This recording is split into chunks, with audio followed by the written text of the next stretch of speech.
Okay, so the first one that I want to discuss with you is, it's called the Mount Rozier Flower Garden Sauvignon Blanc. It's a 2019 vintage. So when we bought the Mount Rozier farm in 2009, the original farm used to be, the owner was Annie Rozier, and she was a flower merchant. So she basically farmed with flowers on the Mount Rozier farm. And next to the homestead, there was a huge garden with a lot of different flowers, fynbos, proteas. And then next to the flower garden, there's a Sauvignon Blanc block. So the 2010, when we first made wine from the block, from the Sauvignon Blanc, one thing that stood out from the block was there was a lot of that freshly cut flowers, almost like a bouquet of flowers that we got on the Sauvignon Blanc. So with the 2019 vintage, basically what we did was 50% was produced on the farm from that block, and then 50% of grapes we also used from the Slanghoek area. So basically what we did is like a normal, pick the grapes as early as possible, bring it into the cellar.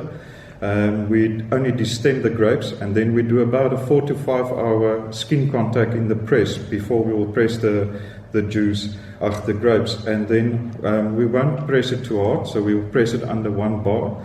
And the free run juice we will separate from the pressed juice.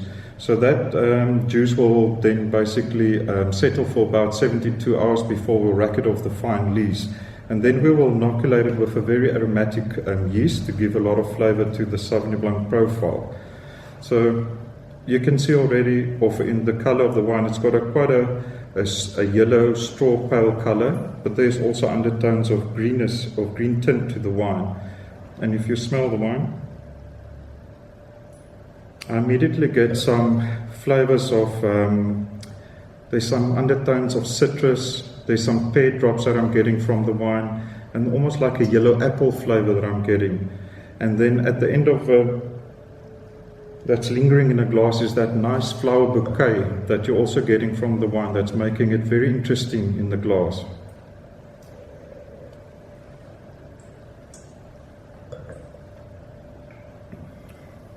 On the palate it's got quite a fresh acidity, which is quite common for Sauvignon Blanc.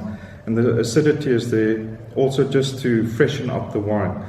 Also flavors that you get on the palate is some nice citrus tones that's coming through the palate, and then also a bit of yellow apple or like apple flavor you get on the palate.